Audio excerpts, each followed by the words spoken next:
¿Quién es Jesús de Nazaret? El Cristo, el Mesías, el Hijo de Dios. ¿Quién es Él? ¿Quién dicen ustedes que soy yo? Es la tarea que nos deja Jesús. Más vale. A esta pregunta hemos de responder. También como agentes del pastoral, como discípulos y misioneros. ¿Qué decimos acerca de Jesús? ¿Quién es Él para nosotros?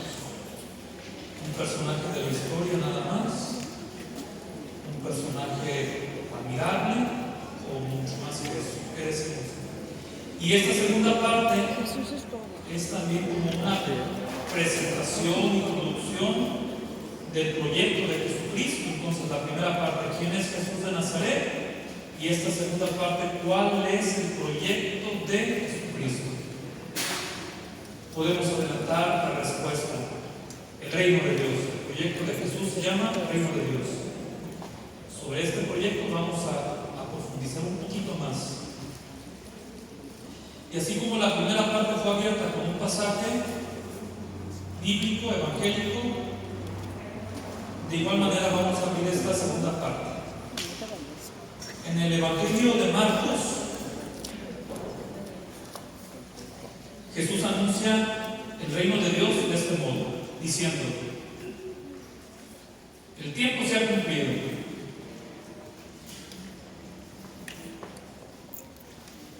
Y el reino de Dios está cerca.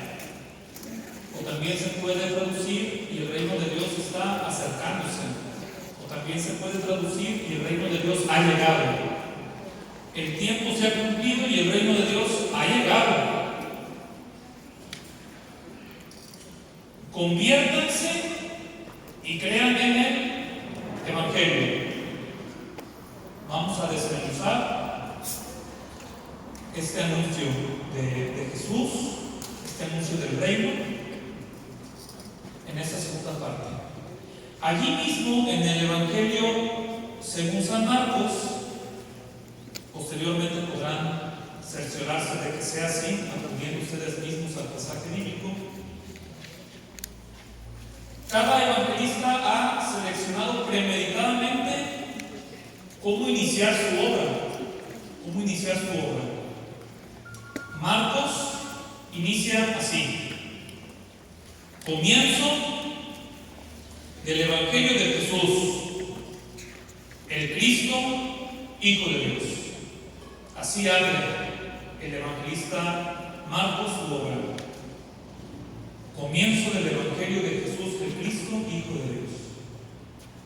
La palabra comienzo nos regresa, nos remite, apunta al proyecto creador de Dios. Así inicia la Biblia. En el principio, en el comienzo, creó Dios cielos y tierra. Sí, Marcos está queriendo hacer un nexo entre el inicio de la historia de la salvación y este nuevo inicio con Jesucristo. En Jesucristo hay una recreación. Una recreación. La palabra comienzo en la apertura del Evangelio de Marcos no pretende señalar el inicio de su obra. Muchos de ustedes escribieron cartas, ¿verdad? Sí, como no.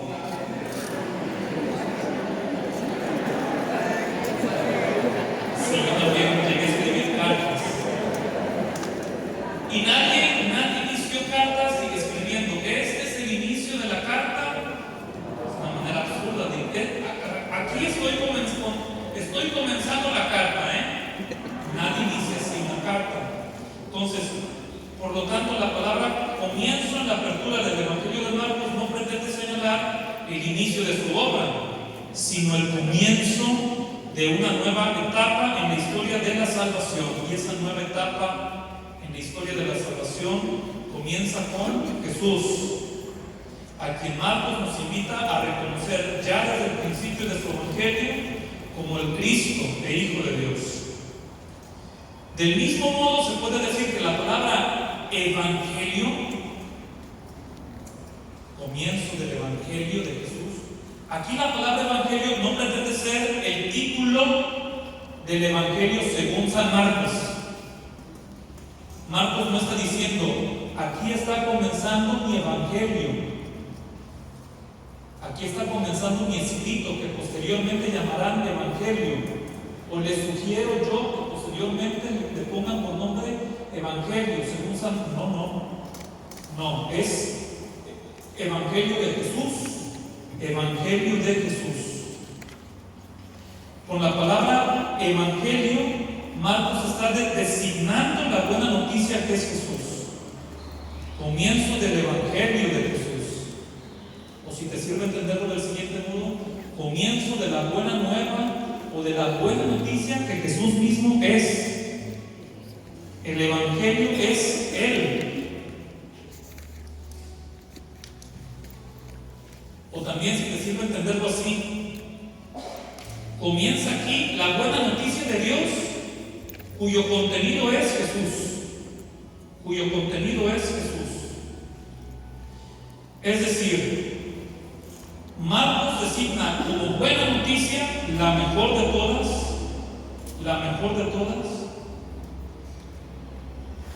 la salvación de Dios en Cristo Jesús para la humanidad. Bueno, en cada una de las partes pongo una serie de referencias técnicas a pie de página. No me entretengo en ello para no alargar más los momentos. Si posteriormente ustedes con unos buenos lentes o que me enfrentan, salieron muy pequeñitas las referencias a pie de página, con unos buenos lentes o con lupa pueden acudir allí a las referencias de tipo técnico. Allí hablo un poquito sobre este juego de palabras con la palabra comienzo, después sobre el término evangelio, sobre una distinción entre el evangelio en singular y con mayúscula y los evangelios como escritos que intentan transmitirnos el único evangelio. Por eso es proclamación o lectura del santo evangelio o del evangelio según en conformidad a la tradición que nos ha llegado a través de Mateo, Marcos, Lucas o Juan. Pero el Evangelio es uno y es Jesús. Hay una cosa que nos tiene que golpear y llamar la atención. Jesús anuncia a Dios como buena noticia. ¿Cómo lo anunciamos nosotros? ¿Como buena noticia?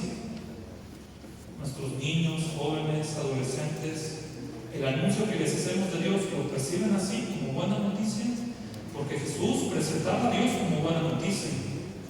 Les tengo una buena noticia. ¿Cuál? Dios y su reino. La respuesta de Jesús. Jesús anuncia a Dios como buena noticia. Todavía en el primer capítulo de Marcos, después del bautismo y las tentaciones en el desierto, se nos narra que Jesús marchó a Galilea y proclamaba la buena noticia de Dios. Dios es anunciado por Jesús como buena noticia, no como mala noticia, sino como buena noticia, la mejor de todas. Aquí Jesús se convierte en el sujeto del acto de proclamar la buena noticia de Dios. Jesús es el mensajero del reino. El mensajero del reino, Jesús. Y como ya vimos, el contenido de esa buena noticia, o sea, el mensaje, es Jesús mismo. O sea que aquí se identifican el mensajero y el mensaje. Es como si Jesús dijera, les traigo una buena noticia. Y la gente preguntara, ¿cuál? Y Jesús respondiera, el reino de Dios, que soy yo mismo. En mí Dios ya está reinando, haciendo presente su reino. Es decir, Jesús es el mensajero portador de esta buena nueva, de esta buena noticia. Evangelio significa esto, ¿verdad? La palabra evangelio, no lo dije, me parece. La palabra evangelio, pero quizá ya lo saben, o no todos. Por los que no, lo digo. La palabra evangelio significa buena noticia, buena nueva, buena noticia. Jesús es el mensajero portador de la buena nueva y Él mismo es el mensaje de esa buena noticia. A continuación, el pasaje nos ofrece un resumen de la proclamación de Jesús. El tiempo se ha cumplido y el reino de Dios está cerca. Conviértanse y crean en el Evangelio. Y crean en mí, pudiera ser. Se revela el contenido del Evangelio de Jesús. Se acerca o se está acercando. Más aún, ya está aquí, lo dirá más adelante Jesús. Ya está aquí entre ustedes el reino de Dios. El reino de Dios. ¿Qué quiso Jesús introducir en el mundo? Veamos pues cuál es el proyecto de Jesús, que le vamos a llamar así, reino de Dios. Le llamamos así porque fue la expresión que Jesús, la mejor expresión que Jesús encontró y utilizó para referirse al proyecto del Padre, el proyecto de Dios para el ser humano, para sus discípulos, para esa gente, para nosotros. Reino de Dios. ¿Qué quiso Jesús introducir en el mundo? ¿A qué dedicó su vida? ¿Cuál es el núcleo de su mensaje?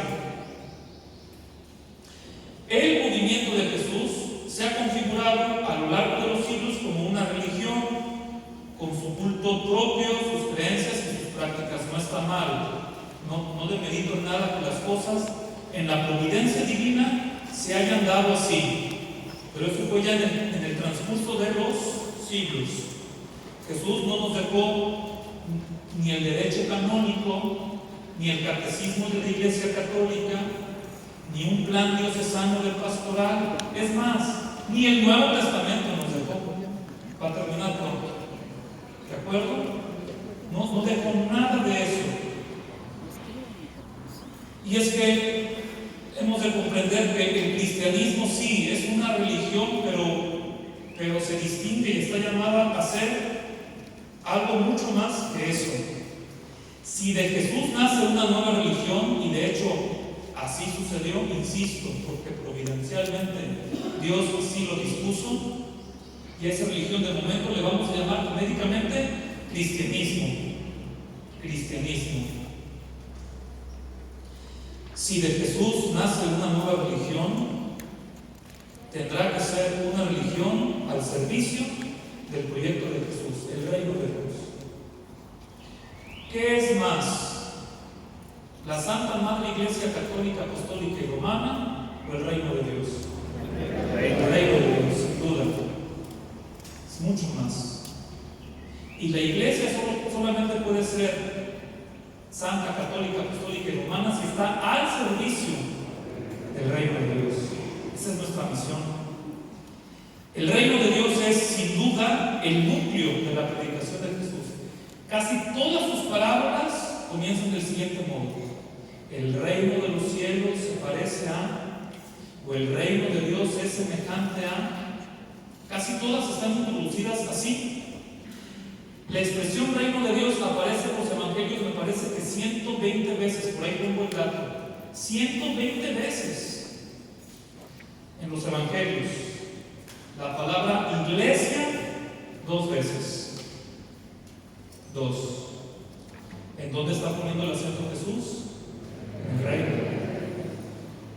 Si funda una iglesia, es para que esta sea transparencia del reino, sea signo del reino de Dios que se hace presente ya en el mundo. El reino de Dios es el núcleo de la predicación de Jesús, es la pasión que anima toda su actividad, es la causa a la que Jesús dedica su tiempo, sus fuerzas y su vida entera. Muere por esta causa. Jesús Nazareno, rey de los judíos. La causa de la muerte sobre la cruz. ¿Tú eres rey?, le pregunta a Pilato, y Jesús afirma: sí, soy rey, pero aclara: mi reino, no te confundas, no es de este orden, no es de este mundo, no sigue la lógica de los reinos de este mundo. Todo lo que dice Jesús y todo lo que hace está al servicio del reino de Dios. Desde esta clave, la del reino, podemos entender mejor el sentido que Jesús da a su vida y el proyecto que quiere ver realizado en nosotros. A propósito de lo que vamos a ir realizando en los próximos meses en torno al plan diocesano de pastoral que el obispo adelantaba, vamos a actualizarlo, renovarlo. Actualizarlo, renovarlo significaría también ajustarlo cada vez más y mejor al reino. ¿Qué es el reino de Dios? No les voy a decir qué es el reino de Dios, porque ni Jesús mismo lo hizo.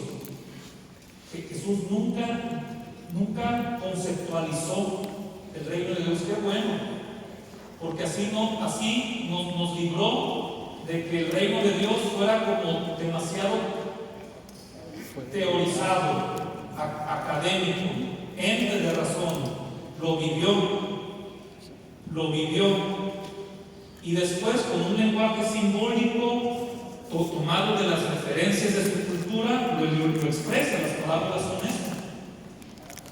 ¿Qué es el reino de Dios? Jesús habla constantemente del reino de Dios.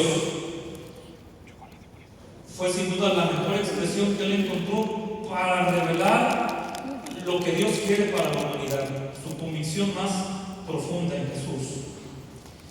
Sin embargo, nunca explica con conceptos en qué consiste el reino de Dios.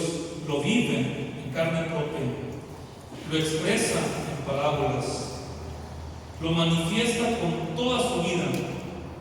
Así como Jesús es y actúa, así Dios reina, o así Dios quiere reinar. En Jesús podemos ver la vida tal y como Dios la quiere. Eso sería el reino de Dios. La vida, esta misma vida, pero no así como la vivimos, sino como Dios quisiera que la viviéramos. En ese sentido podemos decir que para Jesús el reino de Dios es la vida tal y como la quiere construir Dios.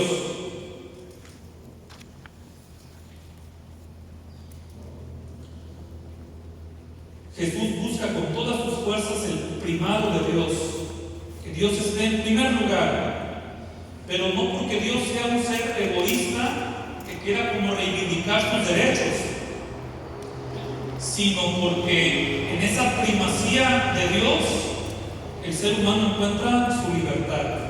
Aquí puede ayudar mucho una frase de San Ireneo, sí es de él. La gloria de Dios consiste en que el ser humano viva. Esa es la gloria de Dios. Que el ser humano tenga vida plena. No hay un choque de intereses. No es mayor primacía de Dios y el ser humano como oprimido por Dios. No. La primacía de Dios supone una mayor libertad, una mayor plenitud de vida para el ser humano. O sea, los intereses de Dios, no sé si se les ocurre cómo completar. Los intereses de Dios son los nuestros.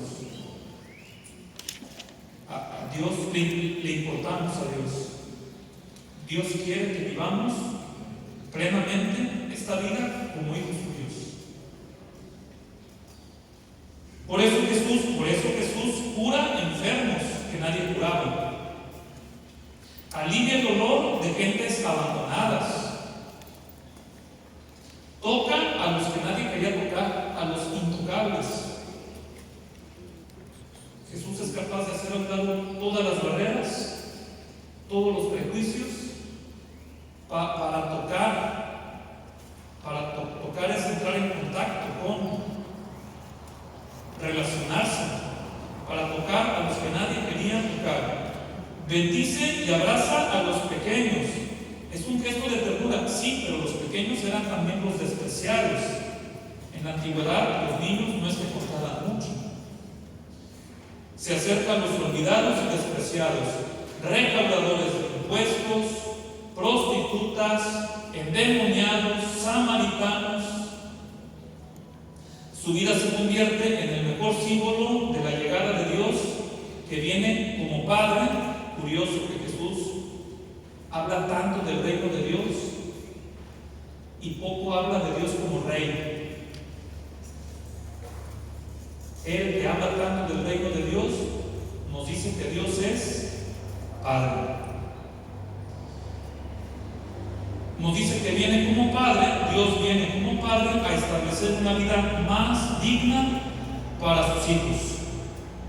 Con sus gestos, es decir, con su comportamiento, Jesús anuncia que a Dios le importa la vida de cada uno, ama a cada uno, a pesar nuestro, que quisiéramos que Dios amara conforme a nuestros méritos.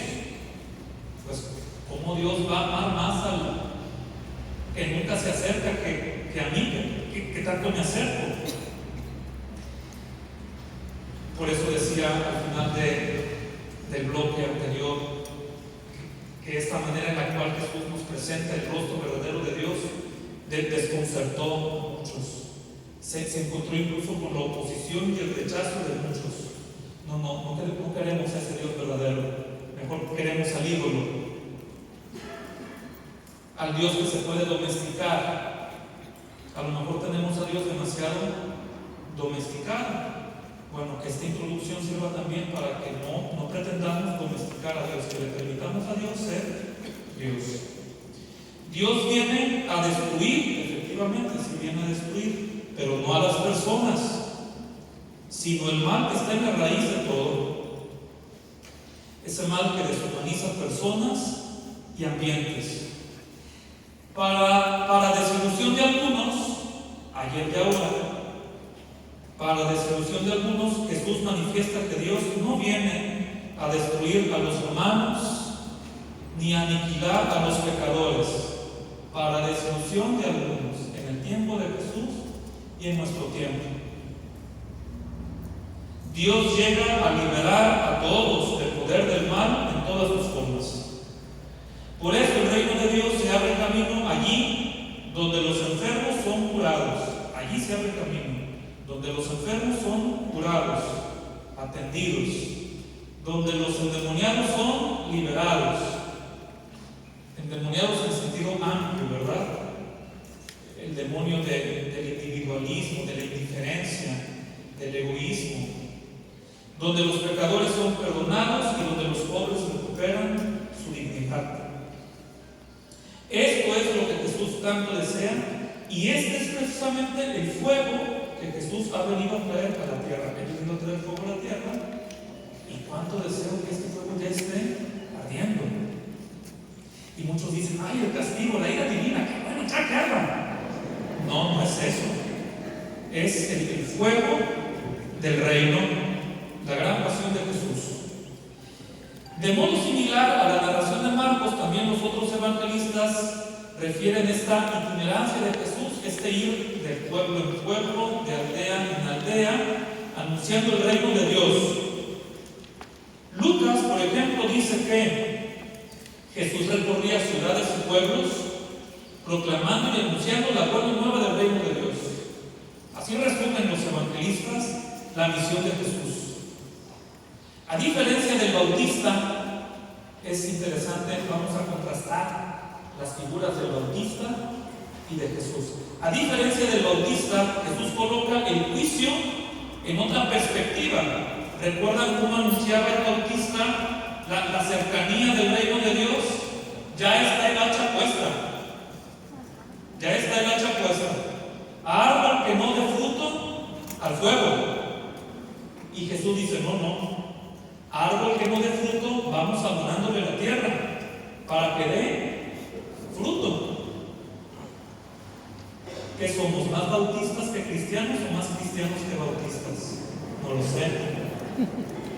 Habría que ver, ¿no? ¿Nuestras parroquias son parroquias bautistas o parroquias cristianas? A diferencia del Bautista, Jesús coloca el juicio en otra perspectiva. La gente no tiene que salir al desierto para prepararse al juicio inminente de Dios, así como anunciaba el Bautista. La hacha ya está puesta. Ahora todos en Jesús, todos son invitados a entrar el reino de Dios está ya irrumpiendo en sus vidas. Todos están invitados a entrar. Todos. Jesús no excluye a nadie de esta invitación. A eso se refiere el Papa Francisco cuando ha hablado de todos, todos, todos. De la invitación nadie está excluido. Habrá quien se excluya, pero Dios no excluye a nadie de la invitación. Todos están invitados. Dios llega en primer lugar como Salvador, no como juez. Y con el Bautista era al revés. Dios llega como juez y la salvación pues para algunos, y con Jesús le da la vuelta. No, Dios llega para salvar. El juicio habrá que buscarlo en otra parte, no es el tema del momento. Podrá haber después un tratado, un curso para ello. ¿Y en dónde está pues el reino de Dios? Pudiéramos preguntarnos. Jesús llega a decir con seguridad y para sorpresa de todos que el reino de Dios ya ha llegado. Parece una afirmación muy audaz, demasiado atrevida. Israel seguía viviendo bajo el dominio yugo, la opresión romana, y los problemas sociales continuaban siendo los mismos. Pero no hay sarcasmo en las palabras de Jesús. Nos hace ver que Dios está aquí y ahora actuando con su fuerza salvadora. Prueba de ello es la actuación misma, el comportamiento mismo de Jesús, que pasa haciendo el bien. Así lo describe el libro de los Hechos de los Apóstoles. Jesús pasó haciendo el bien, y en ese pasar haciendo el bien, allí se realizó, allí se inauguró el reino de Dios. En sus acciones, en su comportamiento, el pueblo pudo experimentar el paso liberador de Dios, la Pascua. En Jesús, nuestra Pascua. A pesar de las apariencias, aparentemente todo seguía igual. En la realidad, el reino de Dios estaba allí haciéndose ya presente en el actuar de Jesús, en su práctica, en su praxis. Algunos esperaban las señales terribles de la intervención de Dios. Algunos de ayer y de ahora también. Qué curioso con la pandemia. Fíjense, esto habla de cómo andamos en formación cristiana.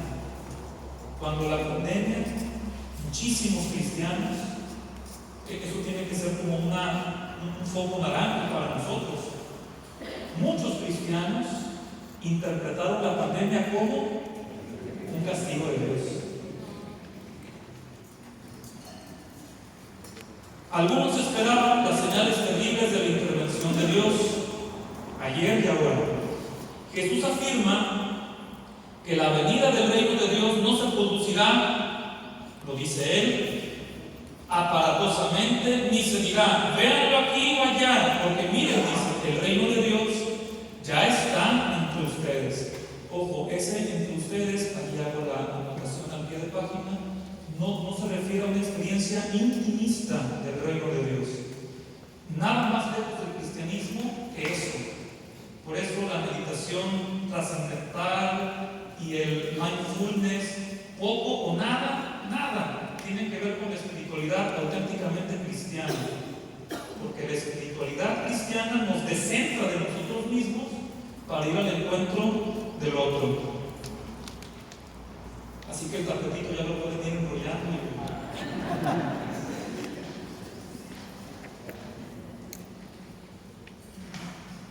La salvación de Dios no es espectacular, sino una fuerza liberadora, humilde ante los ojos del mundo, pero eficaz.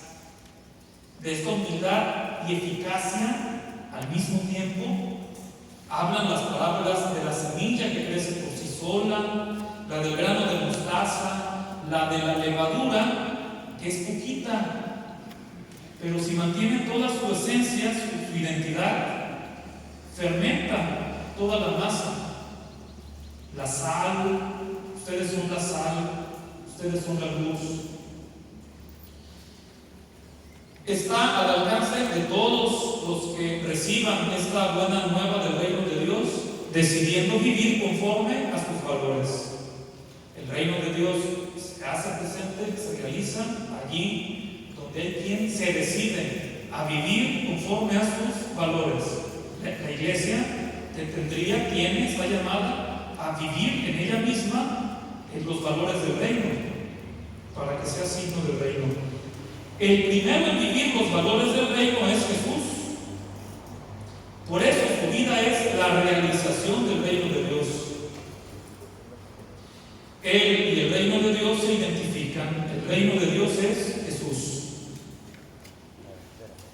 Ahora, en este reino de Dios hay un principio de actuación. Hay un principio que detona, que desencadena todo el comportamiento de Jesús. ¿Por qué Jesús actúa de esa manera y no de otra? Hay un principio a partir del cual entra en acción toda la vida de Jesús, todo lo que hace, la compasión. Jesús vive una experiencia sana de Dios, sin deformidades. Nosotros tendemos, hay que tener mucho cuidado siempre, tendemos a deformar la imagen de Dios. Nos hacemos muchas veces un ídolo, y Jesús viene como a derrumbar ese ídolo para que aparezca una imagen más nítida de Dios. No es solamente una idea. A ver, si yo mantengo la idea de un Dios castigador, ¿cómo va a ser mi praxis pastoral? Pórtense bien, niños, porque si se portan mal, entonces Dios los va a castigar. Porque yo tengo la imagen, la idea de un Dios castigador. Bueno, esa imagen hay que deshacerla siempre que no corresponda a la imagen de Dios que hemos descubierto en Jesús, porque a Dios lo conocemos por Jesús, en Jesús.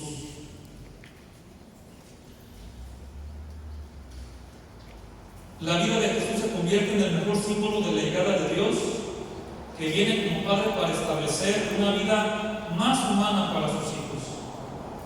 Desde esa experiencia Jesús hace de la compasión o de la misericordia su principio de comportamiento. Las parábolas que narró nos transmiten su experiencia de un Dios compasivo o misericordioso, que se conmueve ante la miseria humana. Las parábolas del Padre bueno o del Hijo pródigo hablan de esta compasión, se compadeció. La parábola del siervo sin entrañas, el rey le había perdonado todo porque se lo suplicó y éste no supo perdonar a quien poco le debía. La parábola del buen samaritano, pasa un levita, pasa un sacerdote, pasa un samaritano y sintió compasión. Los otros nada más se quedaron en la lástima. Este tuvo compasión. La compasión no es pasiva. La compasión no me permite quedarme en brazos cruzados, me pone en movimiento. Por eso digo, el principio de actuación en la vida de Jesús es la compasión. Jesús manifiesta a un Dios que no piensa en los méritos de unos para dejar fuera a otros. ¿Recuerdan aquella parábola del dueño de la viña que a distintas horas del día va llamando trabajadores a su viña y al final a todos les da lo mismo, para disgusto de algunos, ayer y hoy? Jesús manifiesta a un Dios que concede su bendición al pecador arrepentido que se abandona a su misericordia. La parábola del fariseo y el publicano en Lucas. Las parábolas pues expresan y explican narrativamente que la compasión es el rasgo principal de Dios. Por eso Jesús vive en carne propia la compasión divina. En conformidad con todos los evangelios, la compasión es lo que caracteriza el comportamiento de Jesús ante los que sufren, ante leprosos, ante la viuda, aquella viuda madre de uno solo. Jesús se compadece. La compasión lo pone en movimiento, en acto. Y como el reino de Dios se realiza cuando se vive como Dios quiere, de ahí se sigue que si Dios es compasivo, para que el reino de Dios se lleve a cabo, nosotros hemos de ser compasivos. De hecho, Jesús lo dice: sean compasivos o misericordiosos, como su Padre es compasivo, misericordioso. La compasión es lo que más nos puede asemejar a Dios. Habíamos dicho que Dios nos creó a su imagen y semejanza, y que esa imagen y semejanza quedó desdibujada por el pecado, y que Jesús viene a restituir esa imagen y semejanza en el ser humano. Eso se realiza por la compasión, puesto que la compasión es lo que más caracteriza el actuar de Dios. Los milagros de Jesús no fueron una fórmula de Jesús para solucionar mágicamente los males de muchos. Sobre esas andamos, no ahora en estos domingos, con el capítulo 6 del Evangelio de Juan. Los milagros de Jesús no fueron una fórmula de Jesús para solucionar mágicamente los males de muchos. Les dice Jesús: ustedes ya sé por qué me andan buscando. Me andan buscando no porque vieron signos del reino, sino porque se llenaron la barriga y ahora quieren que yo les solucione mágicamente. Quieren un Dios milagrero. Ese no soy yo. Bueno, sobre eso andamos en los evangelios dominicales. Los milagros son un signo, así les llama Jesús también, signos. Son un signo para indicar una dirección, la dirección en la que debemos nosotros actuar para abrirle caminos al reino de Dios en el mundo. Abrirle caminos al reino de Dios en el mundo. Sería un bonito principio en una reorientación del plan diocesano de pastor. La Iglesia Diocesana de Colima ha de abrirle caminos al reino de Dios en el mundo. Va a surgir una pregunta: ¿cómo? Bueno, eso ya en el plan. El plan expresa un cómo. Ese abrirle camino se expresaría en el aliviar el sufrimiento, dar, liberar, perdonar, restaurar la vida, la convivencia, el tejido social. Pues para eso ha venido Jesús, para que tengamos vida abundante. Yo he venido para que vivan de verdad, no para que medio vivan, no para que vivan solamente biológicamente, sino para que vivan plenamente. Hay dos pasajes que van en esta misma dirección y que trazan el programa del reino de Dios. Las bienaventuranzas, hay quienes llegan a afirmar que las bienaventuranzas son como la esencia de todo el Evangelio. Que bien podríamos quedarnos sin todo lo demás, pero si tenemos las bienaventuranzas, allí tenemos ya los principios, la regla, el nuevo decálogo de la nueva alianza, de la nueva ley, del Evangelio del reino de Dios. Y el otro pasaje es el discurso programático que Jesús pronuncia en la sinagoga de Nazaret,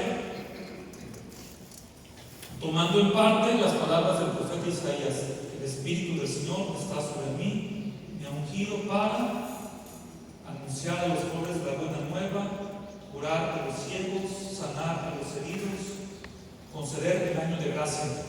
Y omite una cosa Jesús allí. Algunos ya sabrán que la digo. No, ustedes busquen. Miren, está bien fácil. Ustedes en el Evangelio de Lucas, ahí está la cita, 4:16, del 16 al 21. Allí está ese pasaje que Jesús lee, desarrollando el volumen del profeta Isaías. Pero Jesús omite una partecita. ¿Cómo voy a saber cuál parte omite? Entonces yo voy al pasaje de Isaías que está refiriendo a Jesús y voy a ver allí qué es lo que Jesús omite. Bueno, omite, lo digo, la ira de Dios, la venganza. Porque el pasaje de Isaías concluía diciendo, la ira de Dios viene ya. Viene el día de la venganza. Y Jesús esa parte lo omite. Proclama un año de gracia. Conviene tener en mente ambos pasajes, las bienaventuranzas y este discurso programático en Lucas, aunque por razón de tiempo no podemos tratarlas en esta ocasión. Vamos adelante. Convertirse para entrar en el reino de Dios. La llegada del reino de Dios exige, en primer lugar, convertirse. Así lo dice Jesús, el tiempo se ha cumplido y el reino de Dios está cerca. Conviértanse y crean en el Evangelio. Cuando Jesús llama a la conversión, no está pidiendo que se vuelva a una serie de prácticas rituales, como si Jesús estuviera pidiendo reformar las rúbricas del culto. Lo que nos está pidiendo es un cambio de mentalidad. El verbo que aparece aquí y que se ha traducido por conversión indica precisamente es un cambio de mente, cambiar de mentalidad, leer la vida desde otro ángulo, desde otra perspectiva, con nuevos ojos, ver la vida desde Dios, para vivir un nuevo estilo de vida en conformidad con los valores del reino. La invitación a la conversión estaba presente en el mensaje de los profetas, pero siempre acompañada de amenaza, incluso con el último de los profetas, con el bautismo. En boca de Jesús es como si los profetas dijeran: el reino de Dios ya viene, conviértanse, porque si no se convierten, Dios los va a castigar. Y Jesús dice: el reino de Dios está cerca, conviértanse. ¿Por qué motivo? Pues porque el reino de Dios ya está cerca y quiere lo mejor para nosotros. Y ese ya es motivo para nuestra conversión. En boca de Jesús, la invitación a la conversión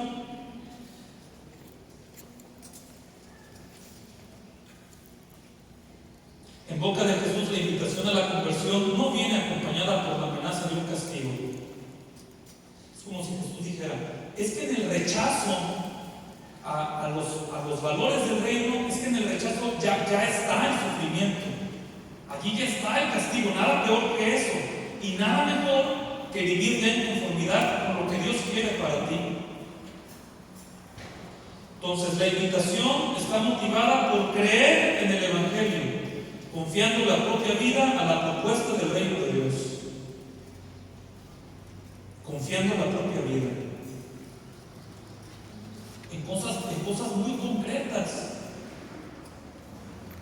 Por ejemplo, ante la posibilidad de vengarme, renunciar a la venganza y a la violencia.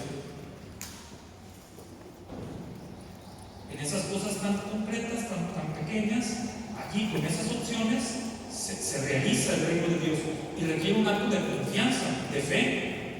Es que no, si no me ven, me van a ver la cara, se van a burlar de mí, voy a quedar como un débil, como un fracasado. Mejor me vengo ahorita que tengo la oportunidad. ¿Cómo confiar en lo otro? En la propuesta de Jesús. No, yo renuncio a la violencia. Esa no es la respuesta, por allí no es. Por eso Jesús le asegura a Nicodemo que para entrar en el reino de Dios es indispensable nacer de nuevo. Y aquí encontramos toda una catequesis sobre el bautismo que no podemos abordar en este momento por razones de tiempo. Es decir, Jesús invita a Nicodemo a vivir un estilo de vida alternativo. Vivir la manera de manera alternativa. Así, en el sentido literal de la palabra, alternativo viene de alternatus, otro nacimiento. Vivir habiendo nacido de nuevo. por la fe y el bautismo. Ese es un cristiano. Entrar en el reino de Dios supone salir de otros reinados, el del individualismo y la indiferencia que tanto ha señalado el Papa Francisco. Ha dicho que son los males de nuestro tiempo, la pandemia de nuestro tiempo, la indiferencia, la violencia, la venganza, la crueldad, la idolatría del poder, del tener y del placer, etc. Para entrar en el reino de Dios hay que salir de otros reinos. Por último, ¿qué debemos hacer? El peligro es un peligro constante. El peligro está en pretender ser cristianos sin Jesucristo. O pretender ser iglesia de Jesús sin Jesús. Es un peligro presente ahí y real. Es un peligro real. Por eso la iglesia ha de llevar al encuentro con Jesús y ponerlo a Él, a Jesús, en su centro. Concretamente en el centro de sus parroquias, en las comunidades cristianas, y desde allí en el centro de la vida social, pues para sanear ambientes. Puede darse el caso de que en una parroquia donde Jesús es predicado, enseñado y celebrado, se deje Jesús de lado a causa de muchas actividades pastorales y organizativas bien elaboradas, bien hechas, pero quizá descristianizadas. De ello resulta que no pocos cristianos vivan sin contacto personal constante y vital su vida con Jesús. Jesús nos llama a tener un contacto vital. Yo soy la vid, ustedes los sarmientos. Sin mí no pueden hacer nada. El sarmiento que no está unido a mí se seca. Si la sal pierde su sabor, deja de ser eficaz, ya no sirve para nada. Muchas de nuestras actividades consisten en invitar a los fieles a colaborar en las actividades de la parroquia. No está mal, siempre y cuando esa invitación sea para que se conozca más a Jesús, para que se ame más a Jesús, para que se siga a Jesús. Cuando eso se deja de hacer, nuestras actividades terminan interesando siempre a los mismos. Cuando eso se deja de hacer, que Jesús sea conocido, amado y seguido, nuestras actividades interesan solamente a los del club parroquial, los que orbitan en torno a la parroquia, los mismos. Porque los demás no se sienten atraídos.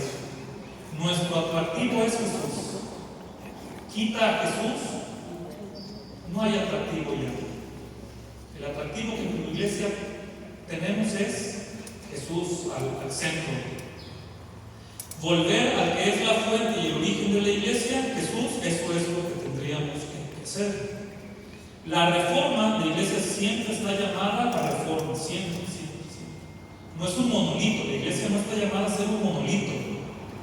Por eso muchos entran en confrontación con el Papa Francisco. El Papa Francisco entiende el sentido dinámico de la vida de la iglesia y muchos entienden erróneamente la iglesia como un monolito. Así tiene que ser y no puede ser de otra manera. La iglesia no es un monolito, siempre está llamada a reforma, a conversión constantemente. Siempre. Pero ¿qué es lo que inspira esa reforma? Una mayor fidelidad a Jesús. Siempre estamos llamados a permitirle a Jesús reformarnos. La reforma es siempre volver a Él, nuestra fuente, nuestro origen, nuestro fundamento, nuestro principio. Para dejarle a Él, Dios encarnado, ser el único Dios de la iglesia, Dios amigo de la vida y del ser humano. Volver a Jesús es dejarnos alcanzar por su persona, volver al primer amor. dejarnos transformar por Él, por Jesús. A propósito de volver a Jesús, encontrarnos con Él, el Papa Benedicto XVI, en su primera encíclica, las primeras encíclicas de los papas siempre son como de carácter programático. El Papa Benedicto, en su primera encíclica, Dios es amor, Deus Caritas Est, afirmó que no se comienza, y cito, ahí está la cita en su folleto, no se comienza a ser cristiano por una decisión ética o una gran idea, un ente de razón, sino por el encuentro con un acontecimiento, no con una idea, no con un mito, no con una leyenda, no con una ficción. El encuentro con un acontecimiento, con una persona que da un nuevo horizonte a la vida y con ello una orientación decisiva de la vida. Esa persona es Jesús. Un cristianismo sin relación viva con Jesús no sería cristianismo, porque se es cristiano por pertenecer a Jesucristo. Se es cristiano por pertenecer a Jesucristo, y solo por pertenecer a Jesucristo se pertenece a la iglesia, no al revés. Se es cristiano por pertenecer a Jesús, y por pertenecer a Jesús formo parte de la comunidad de Jesús, de su nueva familia, de su comunidad, la iglesia.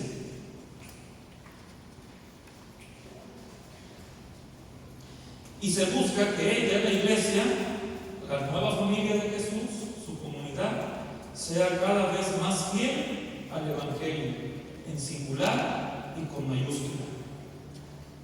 Con nuestra manera de seguir a Jesús, podemos dar a la iglesia un rostro más parecido al suyo.